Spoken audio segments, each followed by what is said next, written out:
እሺ ሰዎች የምንሰራው ስራ የሚመቻችሁ ከሆነና በምላሹ ደግሞ እናንተኛም በትንሹ ማገዝ ከፈለጋችሁ ቻናላችንን ሰብስክራይብ፣ ይህን ቪዲዮ ደግሞ ላይክ ያድርጉት።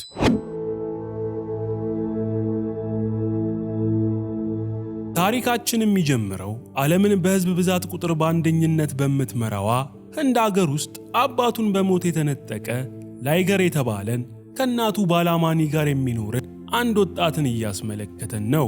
ላይገር ባለበት የመኮላተፍ ችግር ምክንያት ሐሳቡን አሳጥሮ በደንብ ለመግለጽ የሚቸገር ሲሆን በዚህም የተነሳ አብዛኛውን ጊዜ ብቻውን እንደሚውልና እናቱን ሲያግዛት እንደሚውል እንረዳለን። የላይገር እናት ባላማኒም ስራዋ የተለያዩ ቁሳቁሶችን ወደ ገበያ ወስዶ መሸጥ ስለነበር ላይገርም ከእናቱ ጋር ጠዋት ወጥቶ ሲያግዛት በመዋል ማታ አብሯት ወደ ቤት እንደሚመለስም እናያለን። ከዕለታት አንድ ቀንም ባላማኒ ከልጇ ላይገር ጋር ሆነው ዕቃቸውን እየሸጡ እያለ ማሌሽ የተባለ አካባቢው ላይ የሚንቀሳቀስ ወንበዴ ወደ ባላማኒ መጥቶ እዚያ አካባቢ ሥራ እስከሰራሽ ድረስ ለሱ ገንዘብ መክፈል እንደሚኖርባት ኮስተር ብሎ ይናገራታል።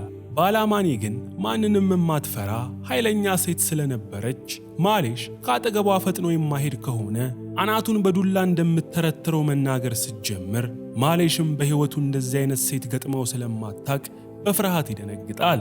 ላይገርም በእናቱ ጀግንነት ተደስቶ ፈገግ ማለት ሲጀምር ወንበዴው ማሌሽ ይመለከተውና ተናዶ ወደ እሱ በመሄድ ላይገርን ከግብረ አበሮቹ ጋር ሊደበድበው መዘጋጀት ይጀምራል።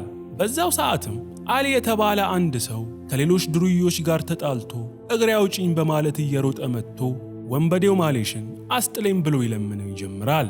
ማሌሽ ግን ከአሊ የማይሻል ፈሪና ቦቅቧቃ ስለነበር አሊን ራስህን ቻል በማለት ለሚያባሩት ድሩዮች አሳልፎ ይሰጠዋል። ነገር ግን ድሩዮቹ አሊን ሊደበድቡት እጃቸውን እንዳነሱ ላይገር በሚያስገርም ብቃት አንዱን ድሩዬ በካራቴ መንጋ ጭላው ላይ ለጥፎ ከአፈር ይደባልቀዋል። ድሩዮቹም የጓደኛቸውን መመታት አይተው ጥቃታቸውን ወደ ላይገር ቢያዞሩ ላይገር ግን በሚያስደንቅ የማርሻል አርት ብቃት ሁሉንም ድሩዮች ደህና አድርጎ የጠፈጠፋቸውና አሊን ከመደብደብ ያተርፈዋል። የላይገር እናት ባላማኒም ልጇ አስደናቂ የማርሻል አርት ብቃት እንዳለው ታውቅ ስለነበር ሙምባይ ውስጥ የሚገኝ አንድ የማርሻል አርት ማሰልጠኛ ቦታ ልታስመዘግበው በመወሰን በመነጋታው ላይገርን ይዛው ወደ ማሰልጠኛ ተቋሙ ተወስደዋለች። የማርሻል አርት ቤቱ አሰልጣኝ የሆነው ክርስቶፈርም ከረጅም ዓመታት በፊት በማርሻል አርት ፍልሚያ ሻምፒዮን ለመሆን ከጫፍ የደረሰ ጀግና ተፋላሚ እንደነበርና ነገር ግን በአንድ ግጥሚያ ባራም በተባለ ጎበዝ ተጋጣሚው በመሸነፉ ያንን ስኬት ሳያሳካው እንደቀረ እንረዳለን። ክርስቶፈርም ስለ ላይገር ብቃት ከእናቱ ባላማኒ ከሰማ በኋላ በወር ስለሚከፍሉት የገንዘብ መጠን ሲነግራቸው እናትየው ባላማኒ ግን ለስልጠና የሚሆን ገንዘብ ለመክፈል አቅም እንደሌላት ለክርስቶፈር ትነግረዋለች። ክርስቶፈርም ገንዘብ ከሌላቸው ወደ ቤታቸው እንዲመለሱ በመግለጽ ትቷቸው ሊሄድ ሲል እናትየው ባላማኒ ልጇ ላይገር ማለት ከረጅም ዓመታት በፊት ክርስቶፈርን በግጥሚያ አሸንፎ ሻምፒዮን ከመሆን ያስቆመው የባራም ወንድ ልጅ እንደሆነ በመግለጽ ልጅየው ላይገርም የአባቱን የባራምን ጀግንነትና አይበገሬነት እንደወረሰ ለክርስቶፈር ትገልጽለታለች። ክርስቶፈርም ምንም እንኳን የላይገር አባት ባራም ከዓመታት በፊት ቢያሸንፈውም ባራምን ግን በጀግንነቱ በጣም ያደንቀው ስለነበር የሱ ልጅ የሆነውን ላይገርን በነፃ ለማሰልጠን ይስማማል። ነገር ግን ላይገር በነፃ እስከሰለጠነ ድረስ የስልጠና ቦታውን ማጽዳት እንደሚኖርበት ክርስቶፈር ሐሳብ ስላቀረበ ላይገርና ባላማኒ ክርስቶፈር ባላቸው ነገር ይስማማሉ። በቀጣይም ቀን ላይገር ክርስቶፈር ማርሻል አርት የሚሰለጥንበት ተቋም ውስጥ በመምጣት ስራውን መስራት ይጀምራል። ላይገርም በሕይወቱ ውስጥ ከሚያደንቃቸው የማርሻል አርት ስፖርተኞች ውስጥ ማርክ የተባለውን ዕውቅ ተፋላሚ ፎቶ ያለበት ቲሸርት አድርጎ ስራውን በመስራት ላይ ሳለ ስልጠናው ቦታ ያሉት ሰልጣኞች ተመልክተው ማርክን የመሰለ ጀግና ተፋላሚ ፎቶ ያለበት ቲሸርት በእንደሱ አይነት ተራ ሰው መለበስ እንደሌለበት ለላይገር ይገልጹለታል።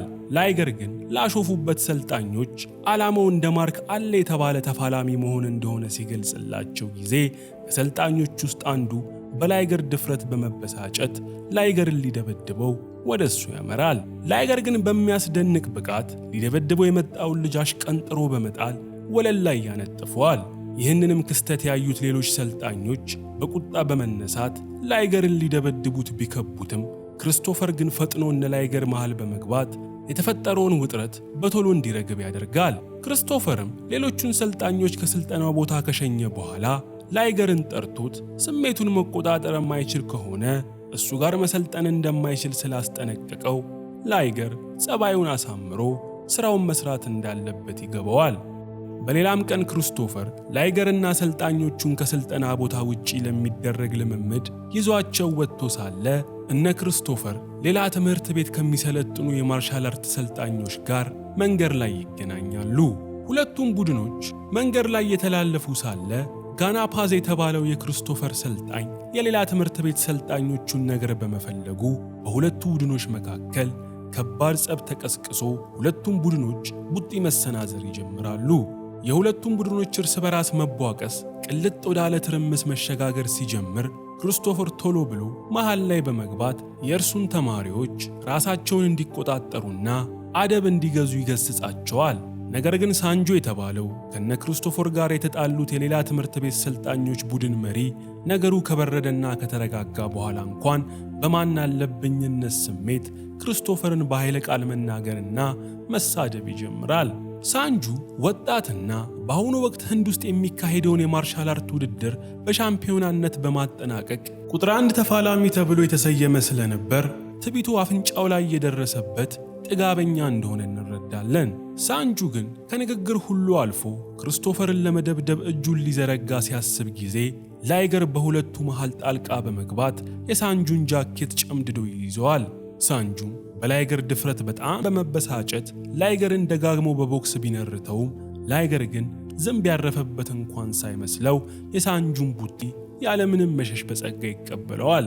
ሳንጁም ላይገር ላይ ባደረሰበት ቦክስ ንቅንቅ እንኳን ያለማለቱ አስደንግጦት ፈጦ ሳለ ክሪስቶፈር በመካከላቸው ይገባና ሳንጁና ላይገርን እንዲለያዩ ያደርጋል።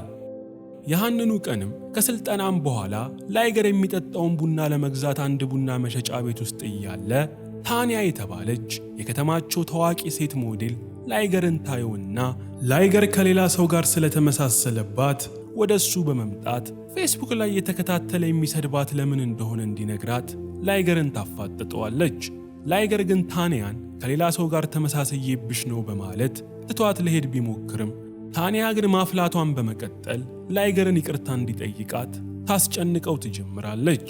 በጭቅጭቃቸው መሃልም ታንያ ላይገርን የክሪስቶፈር ማርሻል አርት ሰልጣኝ እንደሆነ በለበሰው ዩኒፎርም አማካኝነት ትረዳለች። ታንያም ለካ ቅድም ከነ ላይገር ጋር ሊጣላ የነበረው ሳንጆ የተባለው ማርሻል አርት ተደባዳቢ እህት ስለነበረችና ሳንጁም የሚሰራበት የማርሻል አርት ማሰልጠኛ ተቋም ከክሪስቶፈር ማሰልጠኛ ተቋም ጋር ተፎካካሪ ስለነበሩ ላይገር ሶሻል ሚዲያ ላይ የተከታተለ የሚሰድባት ሆን ብሎ እንደሆነ እርግጠኛ ትሆናለች። መመታት ፈልጋለች እቺ ልጅ ዛሬ። በዚህ ጊዜ ላይገር ታንያን ካመናጨቃ በኋላ ትቷት ወደሚሰለጥንበት ቦታ ያመራል።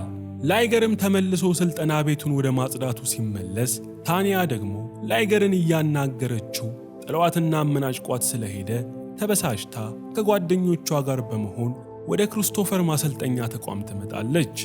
ከዘራቸው ነው እንዴ? አንድ አይነት ወንድሟም እሷም። እነ ታንያም እዛ ደርሰው ላይገርን ከጠሩት በኋላ ጭቅጭቋን ልትቀጥል ስትል ክሪስቶፈር ላይገርን ክብ ሰርተው ወደ ተቀመጡት ተማሪዎች እንዲመጣ ያዘዋል። ላይገርም ፈጥኖ ተማሪዎቹ መሃል እንደገባ ክሪስቶፈር ላይገርን በማርሻል አርት ፍልሚያ የሚጋጠመው ካለ በማለት ተማሪዎቹን ይጠይቃቸዋል። ሁሉም ተማሪዎችም ላይገርን በቀላሉ እንደሚያሸንፉት በማመን አሰልጣኙ ዕድል እንዲሰጣቸው እጃቸውን በማውጣት ላይገር ጋር ለመጋጠም መሻማት ይጀምራሉ። ክሪስቶፈርም ከሰልጣኞች ውስጥ አንዱን በመምረጥ ከላይገር ጋር ግጥሚያ እንዲጀምሩ ያደርግና ግጥሚያውም እንደተጀመረ ላይገር ከተጋጣሚው የሚሰነዘርበትን ጥቃት በቀላሉ በመመከት ተማሪውን በአንድ ምት አሽቀንጥሮ ይጥለዋል። ክሪስቶፈርም በላይገር ብቃት በመገረም ሁለት ሰልጣኞችን በአንድ ጊዜ ከላይገር ጋር እንዲገጥሙት ያዝና ላይገርም ከፊት ለፊቱ የቆሙትን ሁለት ሰልጣኞች በሚያስደንቅ ብቃት በአንድ ጊዜ በመፋለም አሁንም ሁለቱንም ያሸንፋቸዋል። በዚህ ሰዓት ከጓደኞቿ ጋር በመሆን ለጸብ የመጣችው ታንያም በላይገር ብቃት በመደመም ላይገርን ፈዛ መመልከቷን ትቀጥላለች።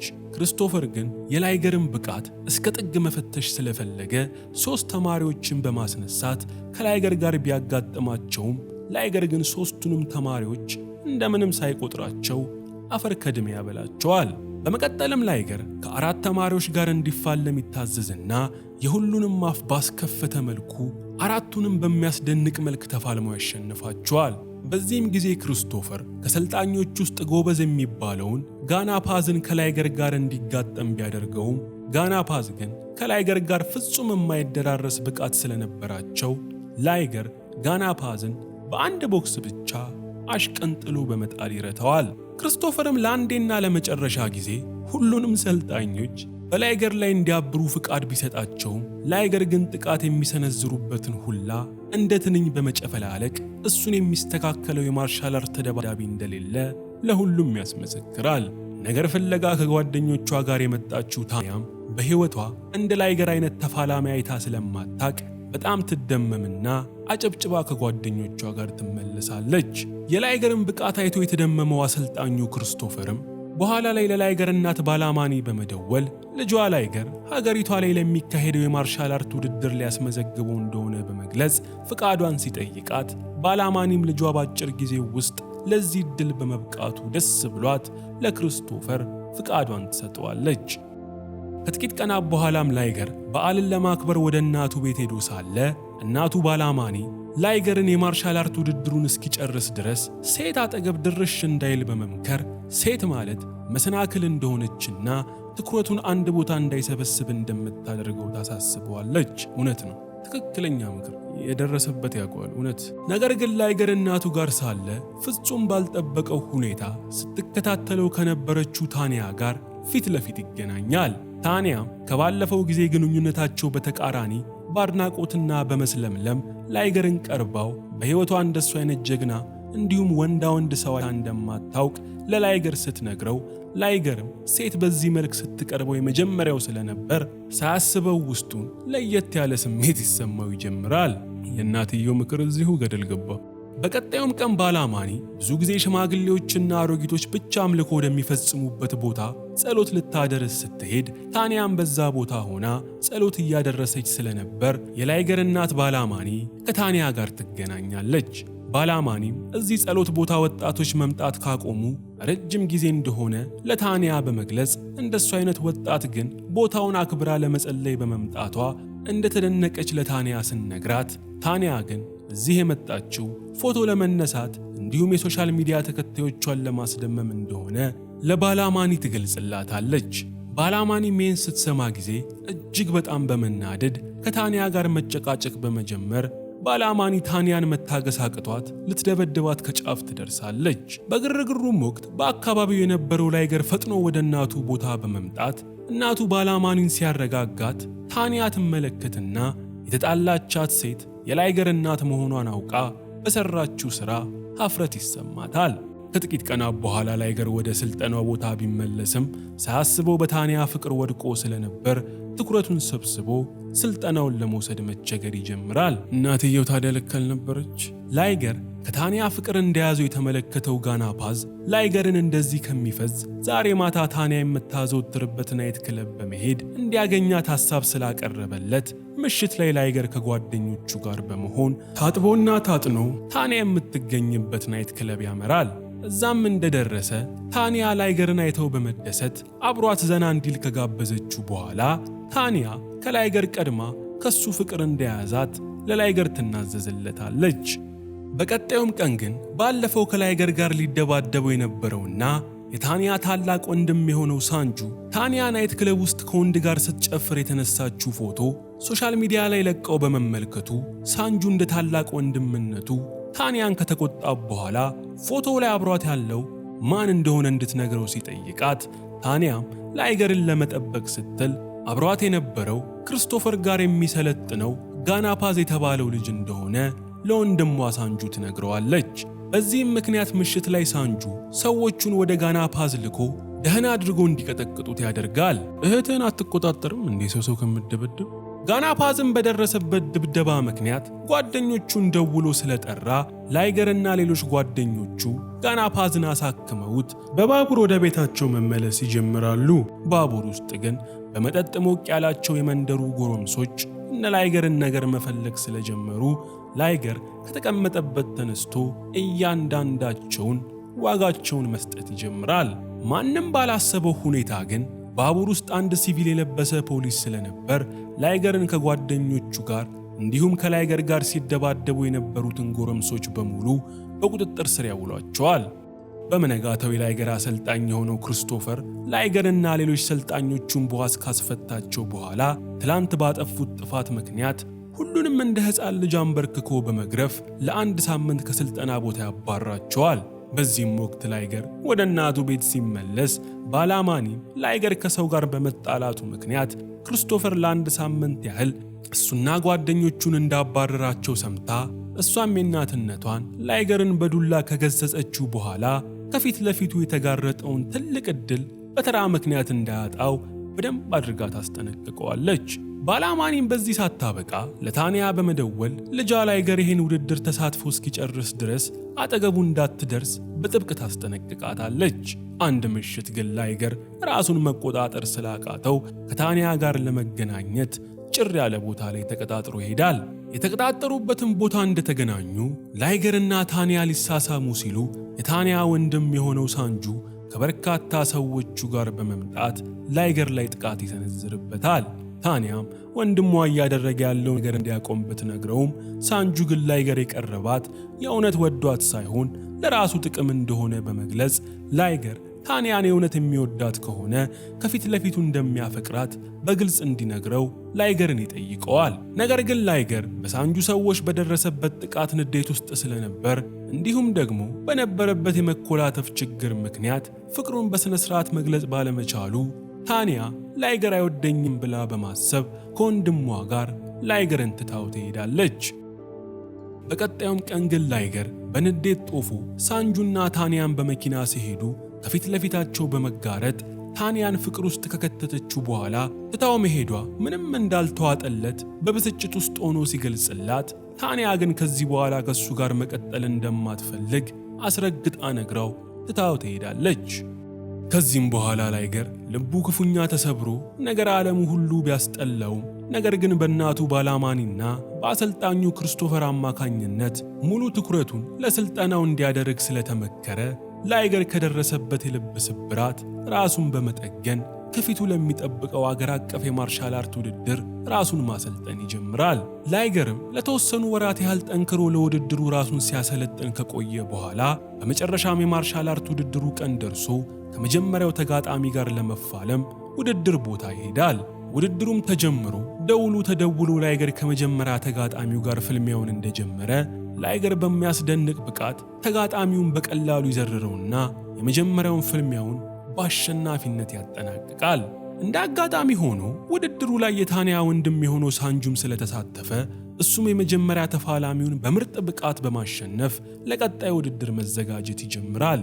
ውድድሩም ቀጥሎ ላይገር ሁለተኛ ውድድሩን ሲያሸንፍ ሳንጁም ሻንካር ከተባለው ከነ ላይገር ጋር አብሮ የሚሰለጥን ልጅ በዝረራ ያሸንፈዋል። በዚህም የተበሳጨው ላይገርም ሳንጁን የተለያየ ኃይለ ቃል በመጠቀም ስለሰደበው ሳንጁ በብስጭት ከመደባደቢያው ስፍራ በመውጣት ከላይገር ጋር ለመጣላት አምባጓሮ ቢፈጥርም በአካባቢው የነበሩት ሰዎች ላይገርና ሳንጁን ይዟቸው ከመደባደብ ያስቆሟቸዋል።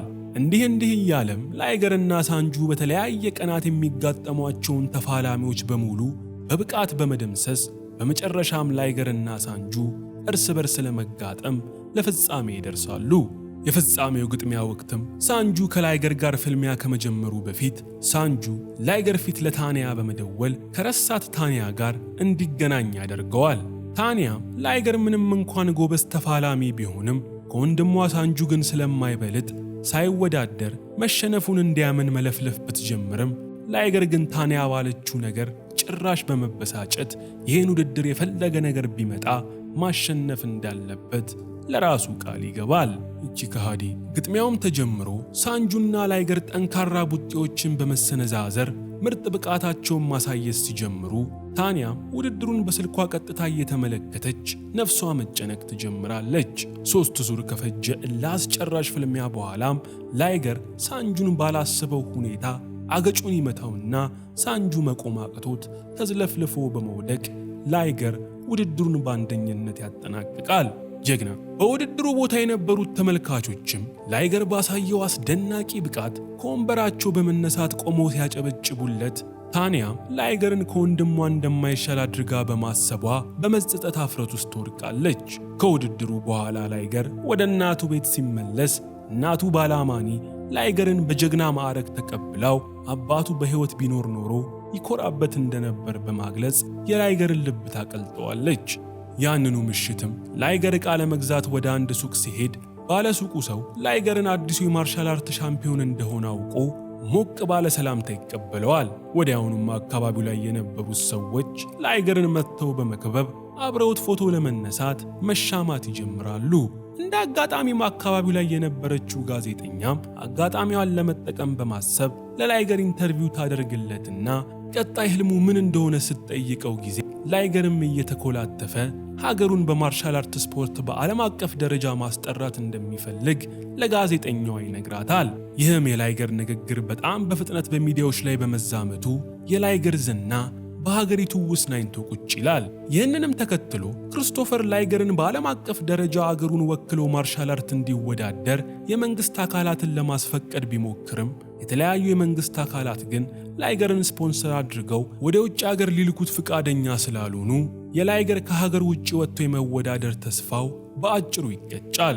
በዚህም ምክንያት ክሪስቶፈር ላይገርና ሌሎቹ ሰልጣኞች እጅግ በጣም አዝነው ባለበት ወቅት አሊ የተባለው ላይገር ከዚህ በፊት በዱርዮች ከመደብደብ ያዳነው ሰው ወደ እነ ክሪስቶፈር በመምጣት ላይገርን ውጪ እንዲሄድ ስፖንሰር እየፈለጉ እንደሆነ እንደሰማ በመግለጽ አሜሪካ ውስጥ የሚኖርን ፓንዴ የተባለን ለማርሻል አርት ፍቅር ያለው ባለሀብት ጓደኛውን እንደሚያነጋግርላቸው ቃል ይገባላቸዋል።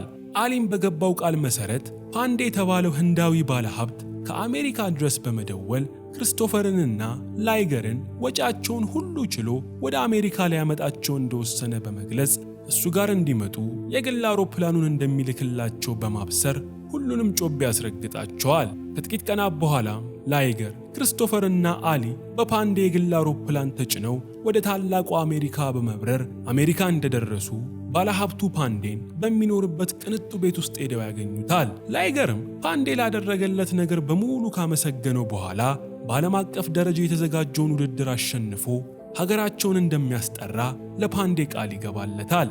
ከዛም በኋላ ባሉት ቀናቶች ክሪስቶፈር ላይገርን በዓለም አቀፍ ውድድሩ ላይ ለመሳተፍ የሚያስችለውን ሂደት እንዲያሟላ አድርጎት ላይገር ከዓለም አቀፍ ተወዳዳሪዎች ስም ዝርዝር ውስጥ ይገባል። ከጥቂት ቀናት በኋላም ዓለም አቀፍ የማርሻል አርት ውድድሩ ይጀመርና ላይገር በመጀመሪያው ቀን ዴረን ከተባለ ጎበዝ እንግሊዛዊ የማርሻል አርት ስፖርተኛ ጋር እንዲጋጠም ይደረጋል። ውድድሩ እንደተጀመረ ግን ላይገር ፍጹም ባልጠበቀው ሁኔታ በዴረን የበላይነቱ ተወስዶበት መቀጥቀጥ በመጀመሩ አሰልጣኙ ክሪስቶፈር ከሪንጉ ውጭ ሆኖ መጮህና ላይገርን ማበረታታት ይጀምራል። ሆኖም ግን ላይገር እንደነ ዳረን አይነት ልምድ ያለው ተፋላሚ ገጥሞት ስለማያውቅ ፍልሚያው በተጀመረ በሶስተኛው ዙር በዳረን በተሰነዘረበት ኃይለኛ ምት ራሱን መቆጣጠር አቅቶት መሬት ላይ ይዘረራል። ሆኖም ግን ላይገር መሬት ላይ እንደወደቀ ስፖንሰር ለሆነው ለፓንዴ ለእናቱና ለክሪስቶፈር የገባውን ቃል በማስታወስ ራሱን አበረታቶ በመነሳት ከቅድሙ በተሻለ ሁኔታ ሲፋለም ይቆይና በመጨረሻ ማንም ባልጠበቀው መልኩ ዳረንን በማሸነፍ ዓለም አቀፍ ውድድር ላይ የመጀመሪያ ዕድሉን ይጎናጸፋል። ላይገርም ያሸነፈ ዕለት ምሽት ለእናቱ ባላማኒ ደውሎ ሲያዋራት ባላማኒም ውድድሩን ተከታትላ ስለነበር በቀጣይ ፍልሚያዎቹ ወቅት ራሱን ለጥቃት አጋልጦ በፍጹም እንዳይሰጥ እየጮኸች ስትመክረው ትቆይና እሷ ሁል ጊዜ በጸሎት ከጎኑ ስለሆነች ማንንም እንዳይፈራ በማሳሰብ ታበረታተዋለች።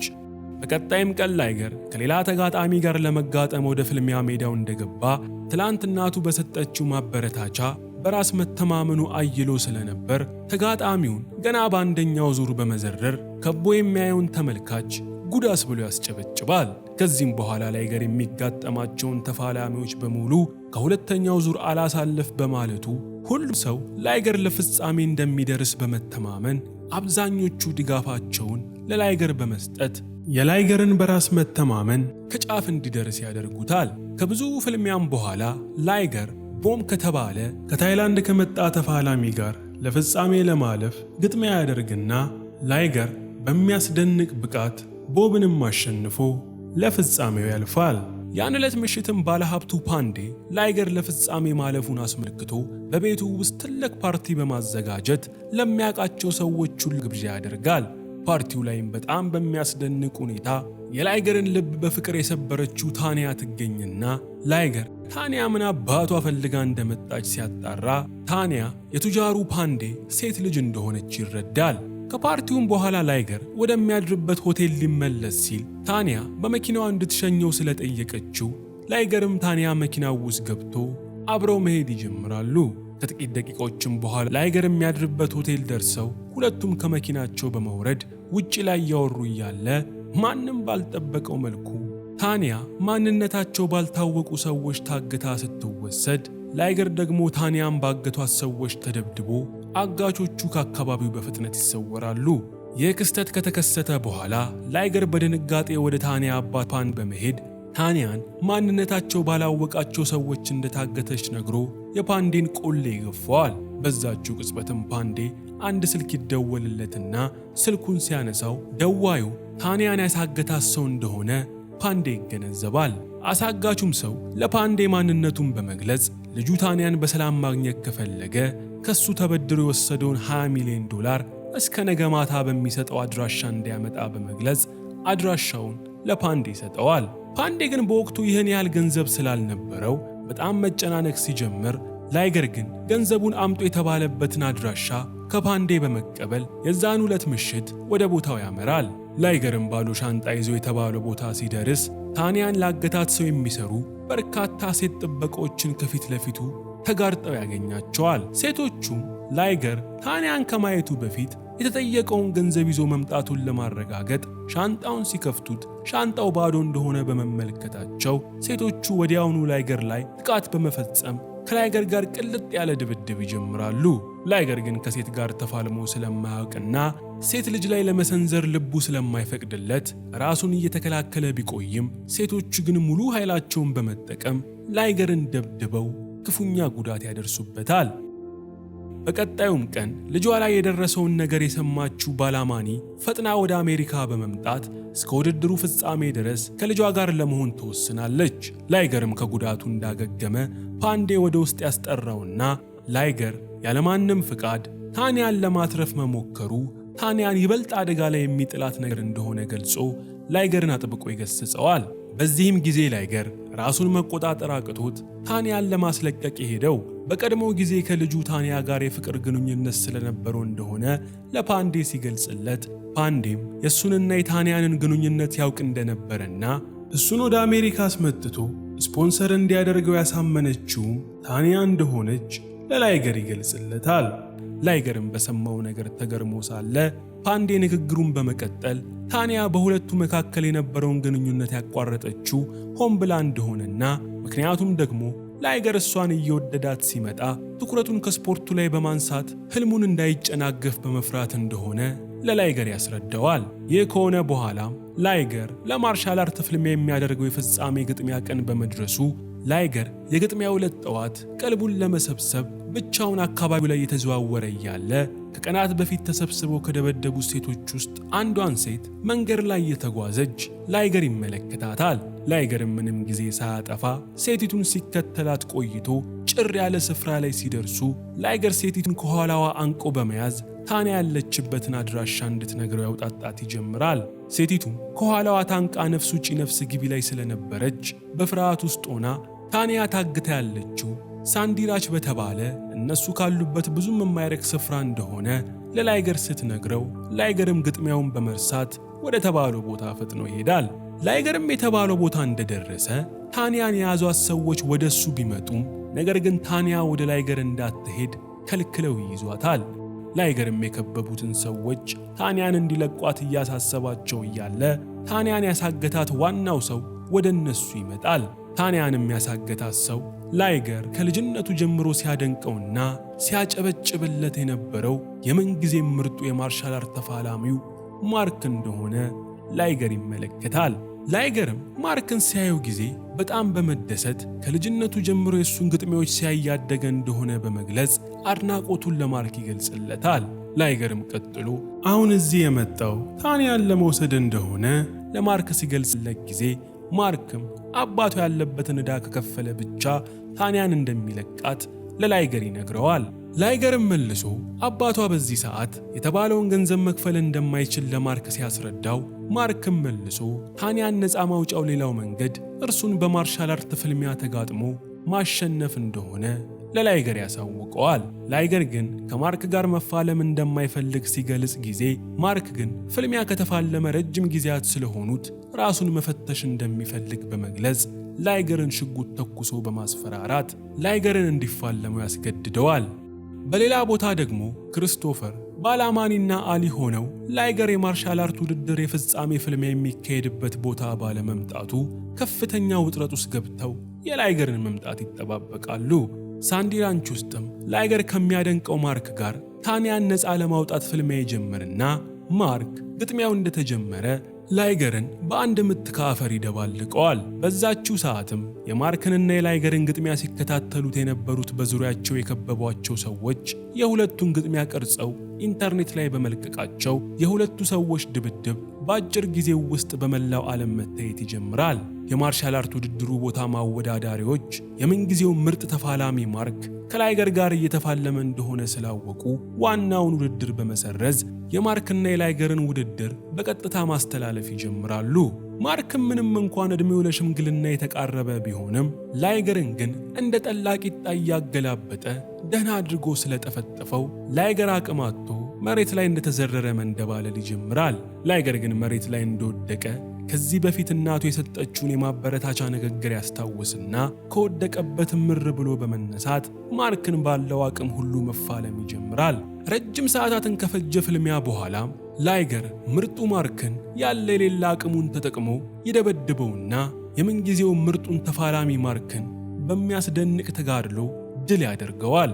ከፍልሚያውም በኋላ ማርክ በላይገር ብቃት በመደመም የገባለትን ቃል አክብሮ ታንያን ነፃ ይለቃታል። ማርክም እንደዚህ ከተፋለመ ረጅም ጊዜያት እንደሆኑት በመግለጽ ውስጡ የነበረውን ወጣትነት እንደ አዲስ ስለቀሰቀሰበት ላይገርን ከልቡ አመስግኖ ያን ዕለት አብሮት ምሳ እንዲበሉ እሱንና ታንያን ይጋብዛቸዋል። በመጨረሻም ላይገር ከሚወደውና ከሚያደንቀው ማርክና አብረውት ከሚሰሩት ሰዎች ጋር በመሆን ለማስታወሻ እንዲሆናቸው እየሳቁ ሰልፊ ፎቶ ሲነሱ እያየን ታሪካችን ያልቃል።